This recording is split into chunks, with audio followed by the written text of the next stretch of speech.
इसको डाटा दो।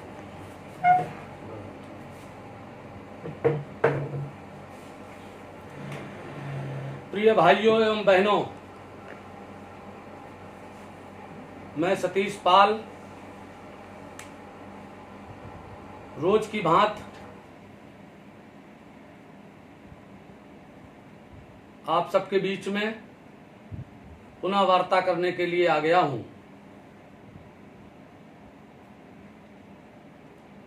लॉकडाउन का पीरियड,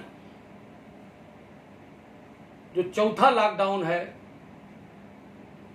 जो अब की बार 2 हफ्ते के लिए बढ़ाया गया है, 15 तारीख से 31 तारीख तक, 31 मई तक। जब मैंने बोलना शुरू किया था तो हम लोगों की ये बात थी कि हम लोग लॉकडाउन के समय पर आप सबसे वार्ता करें, लेकिन उसका परिणाम ये निकला कि हम सब आप आपस में मिले, आप हमारी बातें सुनते हैं, हम आपकी बातें सुनते हैं, आपके जो कमेंट आते हैं, आप जो लाइक करते हैं, आप जो शेयर करते हैं, तमाम जगह भेजते हैं और हमारी बात को लाखों आदमी तक पहुंचाते हैं। उससे हमारा हौसला बढ़ा, हमारा मनोबल बढ़ा कि हम जिस रास्ते पर चल रहे थे, सच्चाई के, संघर्ष के, न्याय की लड़ाई के, वो हमारा रास्ता ठीक है। उसके लिए हम आप सबका आभार व्यक्त करना चाहते हैं दोस्तों।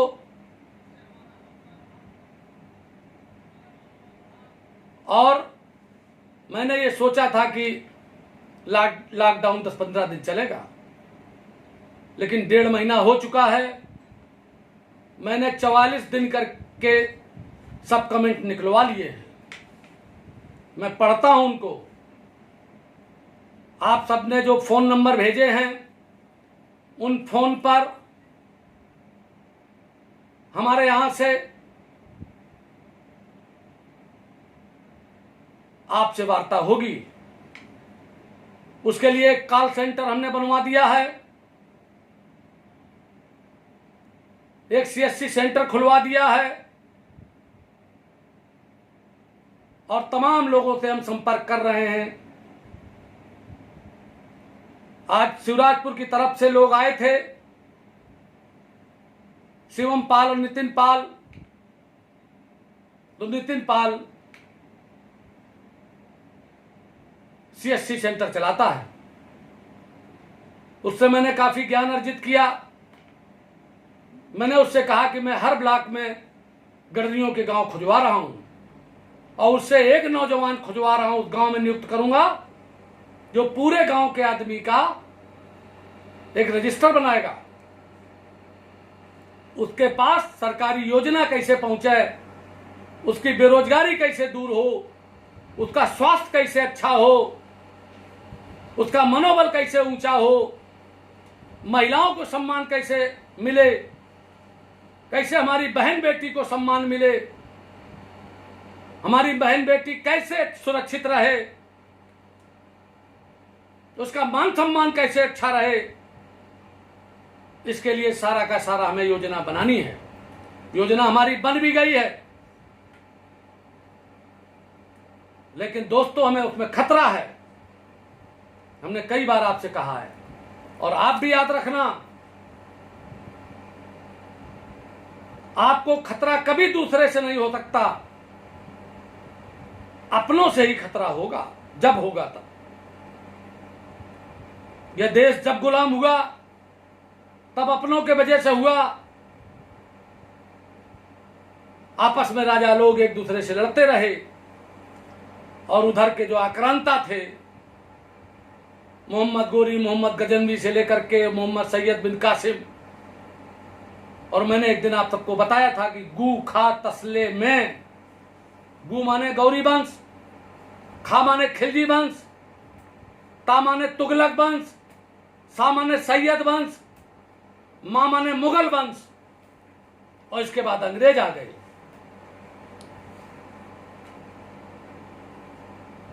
और उन सब लोगों ने इस देश पर राज किया है। हम सब लोग गुलाम रहे हैं। आज हम आजाद हो गए हैं, लेकिन आजादी संपूर्ण रूप से नहीं है। उसके लिए कोई दूसरा जिम्मेदार नहीं है, उसके लिए सिर्फ आप ही जिम्मेदार हो। असफलता के माने यह होता है कि सफलता का प्रयास पूरे मन से नहीं किया गया। जब तक लड़का रोता नहीं, बेटा रोता नहीं, शिशु रोता नहीं, बच्चा रोता नहीं, मां उसको दूध पिलाती नहीं, काम में लगी रहती है। और जैसे बहुत तेज रोता है, मां सारा काम छोड़ देती है, पहले बच्चे को दूध पिलाती है।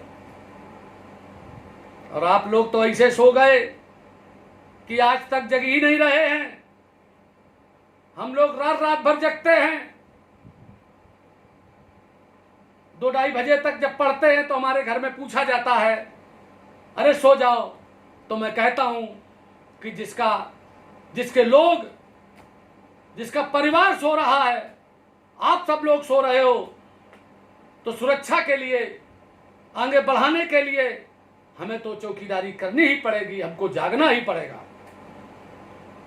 इसलिए दोस्तों, आज की तारीख में, आज 22 तारीख है और 31 तारीख को लॉकडाउन समाप्त होगा।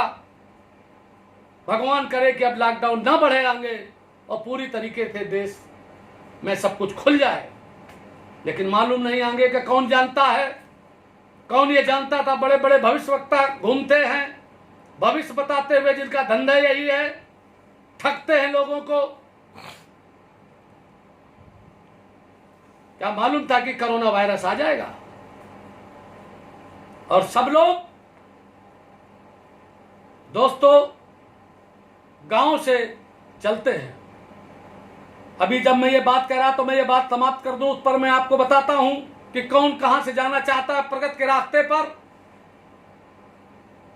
31 तारीख को समाप्त होगा लॉकडाउन जब, और यदि आगे बढ़ेगा तो आप सबसे बात करने के बाद हो सकता है, क्योंकि मैंने अगर प्रतिज्ञा कर ली, मैंने आपसे कहा था कि कर्म और जुबान से मैं छत्री हूं।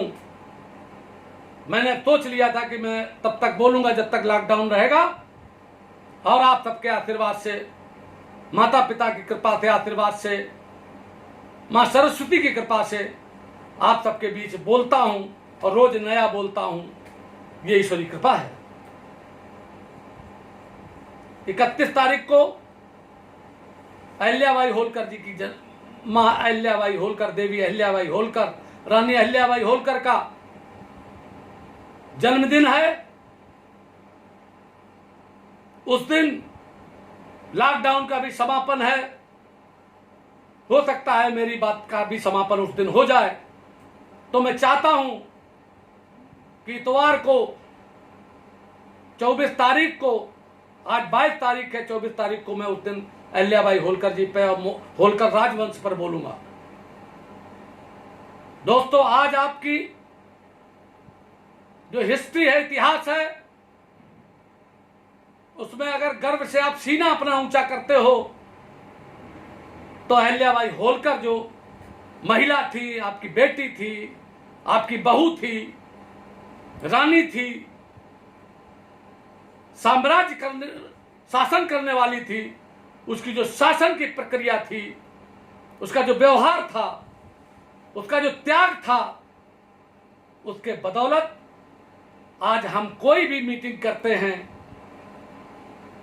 तो उनकी फोटो लगाते हैं, उनका जन्मदिन साल में मनाते हैं, उनके ऊपर तमाम हमने उनकी मूर्तियां लगवाई तमाम। अब हम 31 तारीख को बताएंगे या 24 तारीख को बताएंगे। लेकिन आपको एक बात कहना चाहता हूं दोस्तों, कि आप उस दिन पूरा का पूरा जो मैं उन पर बोलूंगा, आप वो पूरे देश में, चूंकि अब मीटिंगें नहीं होंगी, जन्मदिन नहीं मनाया जाएगा, क्योंकि लोग इकट्ठा नहीं हो सकते हैं, तो ये वाला जो जन्मदिन का समारोह है उनका, वो दोस्तों ऐतिहासिक हो जाए। और ऐतिहासिक बनाने के लिए बहुत से काम करने हैं। मुझे मालूम है कि कौन क्या सोच रहा होगा। इस समय महाराष्ट्र में बैठे व्यक्ति क्या सोच रहा है, बिहार में बैठे व्यक्ति क्या सोच रहा है, गाजियाबाद में बैठे व्यक्ति क्या सोच रहा है, गुजरात में बैठे व्यक्ति क्या सोच रहा है, उत्तरांचल में बैठे व्यक्ति क्या सोच रहा है। उत्तरांचल में तो एक हमारे विजय पाल जी हैं,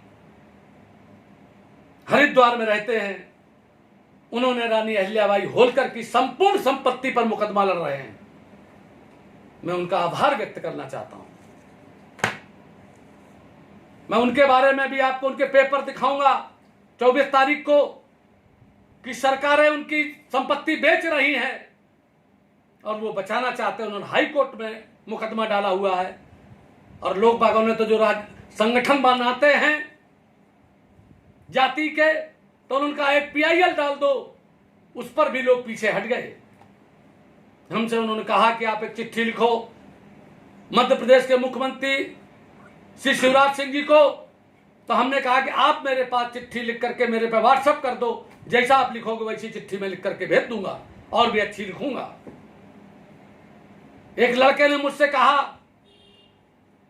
कि हमारा धनगर सर्टिफिकेट बनना है गाजियाबाद का,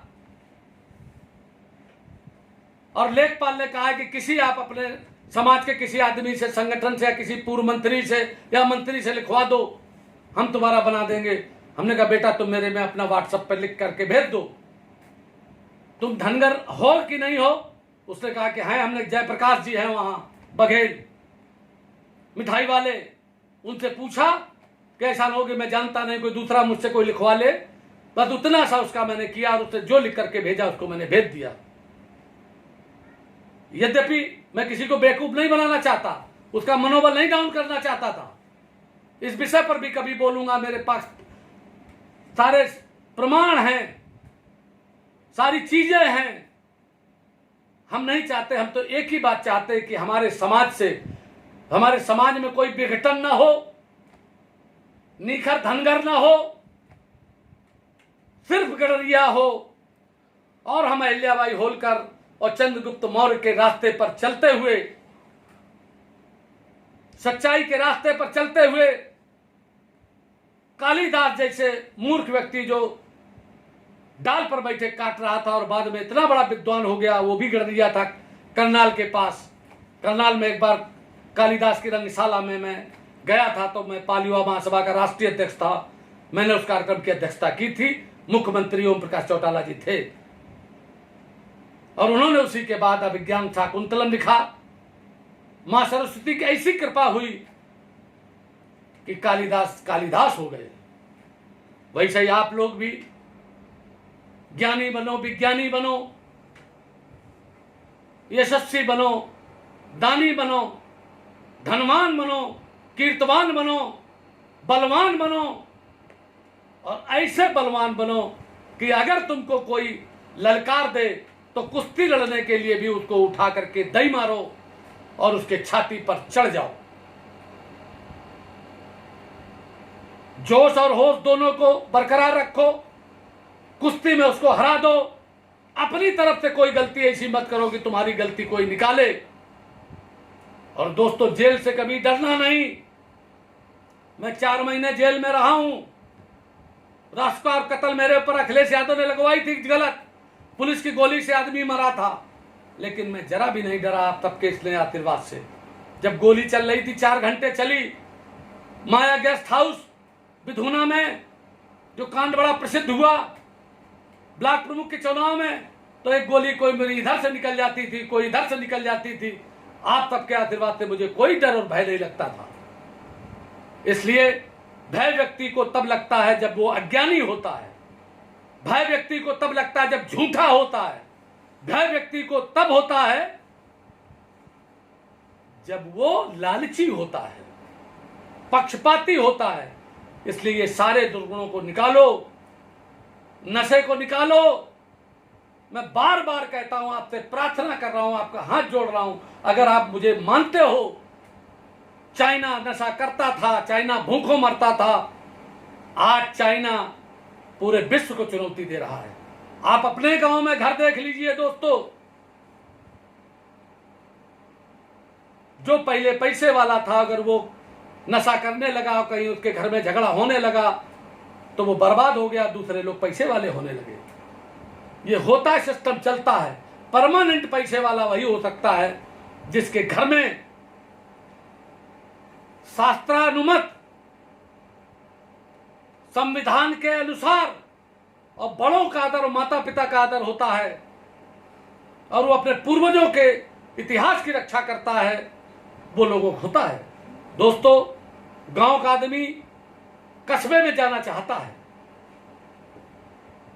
और कस्बे का आदमी बड़े शहर में जाना चाहता है। जैसे मैं बड़ा गांव का था तो मैंने सबसे बड़े, जब मैं बढ़ा तो मैंने झीनक में प्लाट लिया। झीनक हमारे कस्बा है, टाउन एरिया है, वहां प्लाट लिया। उससे जब बढ़ा तो कानपुर में लिया, कानपुर से बढ़ा तो नोएडा में लिया। अब नोएडा के बाद बंबई जाना चाहते हैं और बंबई से फिर विदेश जाना चाहते हैं, लेकिन प्रकृति ने बदल दिया है। कहते दुनिया मेरी तरह है गोल, पैसा बोलता है, जो मैंने एक दिन सुनाया था आपको। अब जो बंबई से आदमी लंदन जाना चाहता था, अब आदमी लंदन से बंबई वाला बंबई वापस आना चाहता है, और जो नोएडा से गया वो नोएडा वापस आना चाहता है, जो कानपुर गया कानपुर वापस आना चाहता है। और कस्बे की तो छोड़ दीजिए, लेकिन चूंकि यहां पर सब बना है, जो जहां बना लिया है रहने के लिए, अब वो वहीं रहना चाहता है। क्योंकि आगे की जो परेशानियां हैं दोस्तों, जो ईश्वरी कृपा से सबको दिखाई, जो बुद्धिमान होते हैं उनको दिखाई देती है, जो वैज्ञानिक होते हैं उनको दिखाई देती है। आगे भूकंप आएंगे, जैसे अभी तूफान आया उड़ीसा में और बंगाल में, लाखों आदमी बर्बाद हो गया वहां। उसी तरीके से प्राकृतिक आपदाएं आएंगी। अभी राजस्थान में टिड्डी दल आया है, उज्जैन में भी आया है। इसी टाइप की प्राकृतिक आपदाएं आएंगी आप पर। जापान में बहुत भूकंप आते हैं, लेकिन उन्होंने अपनी व्यवस्थाएं कर रखी हैं। आप सबको भी इसी तरीके के मकान बनाने होंगे, खंबे आपको ऐसे बनाने होंगे, और वो खंबे चाहे मकान के हों और चाहे समाज के हों, चाहे नेता के हों, चाहे आपके बेटे के हों, चाहे बेटी के हों। मेरी कल अंगूरी पाल से बात हुई है, किताबा की लड़की है, उसमें बहुत अच्छी नेता है। मैंने उसको फेसबुक पे जब देखा तो मैंने उसकी कल तारीफ की। मैं चाहता हूं आप सब लड़की जैसे लड़कियां हैं सब निकलो। मायावती अगर न निकलती तो कैसे उत्तर प्रदेश की मुख्यमंत्री बनती? अगर रानी न बनती अहिल्याबाई होलकर तो महिलाओं में कैसे उनकी जनप्रियता होती? आप सब निकलो। महिलाओं के साथ एक मजबूरी है कि लोग बाग महिलाओं को लेकर निकलते नहीं है, उनके पति नहीं निकलते, उनके पिताजी नहीं निकलने देते हैं। और लड़कियों से मैं कहना चाहता हूं, महिलाओं से कहना चाहता हूं कि गलत संगत न करें, गलत लोगों से बात न करें, अपने प्रिय हितैषी को पहचानें और जल्दबाजी न करें। ये सब काम आपको करने हैं दोस्तों। मैंने आपसे आज इतनी बात की है, आप हमारी बातों को सबको जो सुने हैं उन पर मनन करिए, उसको शेयर करिए, लोगों के बीच पहुंचाइए और युद्ध की तैयारी करिए। और युद्ध है असली जो होगा उत्तर प्रदेश की राजधानी लखनऊ में और भारत की राजधानी दिल्ली के अंदर। वहीं से पहचान बनेगी, जैसे सिखों ने पहचान बनाई पगड़ी बांधकर, गडरिया अपने पगड़ी बांधकर, गडरिया अपना लाठी लेकर, और गडरिया अपने ट्रैक्टर लेकर, गडरिया अपने गाड़ियां लेकर, गडरिया पैदल जाकर दिल्ली और लखनऊ में लाखों की संख्या में इकट्ठा होकर के संपूर्ण समाज की लड़ाई लड़ेगा, अठ पिछड़े की लड़ाई लड़ेगा, आरक्षण की लड़ाई लड़ेगा कि आरक्षण में सही बंटवारा करो वरना आरक्षण बंद करो। और पंचायत में भी आरक्षण की लड़ाई लड़ेगा। 4 महीने बाद पंचायत का चुनाव होने वाला है।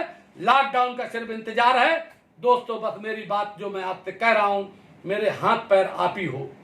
मैं जो वाणी से बोल रहा हूं, अगर वहां आप चलोगे नहीं, आपने नंबर भिजवाए हैं, आप गांव में अपनी सूची बनाना शुरू कर दो, जिससे भी विरोध हो उसे खत्म कर दो। और अति पिछड़े की जितनी जातियां हैं, तेली, तमोली, नाई, बारी, काछी, कुम्हार, निषाद, इन सब जातियों को और शेड्यूल कास्ट के लोगों को और सवर्णों में भी सारे लोगों को, ब्राह्मण और ठाकुर आपका बहुत साथ देगा इस विषय में। बनिया तो कुछ बैकवर्ड में भी शामिल हो गया है, मलाई मारने लगा है। वो सब बातें हम फोन उस पर करेंगे जब मीटिंग करेंगे। उत्तर प्रदेश में सामाजिक न्याय यात्रा निकालेंगे। बस तैयारी कर दो दोस्तों कि मैं जब जिले जिले जाऊं तो हजारों आदमी वहां मिले, और जब मैं कहाँ जहां बुलाऊं, बस मैंने अपने आप को तन मन धन से आपको वो कर दिया है। मैं आपसे कभी चंदा नहीं मांगूंगा, आपसे डीजल नहीं मांगूंगा। बस आपसे एक ही चीज मांगता हूं कि आप मुझे सहयोग दो। आप मेरे बुलाए पर फिर मीटिंगों में आओ, आप मेरे बुलाए पर लखनऊ पहुंचो, आप मेरे बुलाए पर दिल्ली पहुंचो। और हमने आपको एक दिन बताया था, जैसे कहा है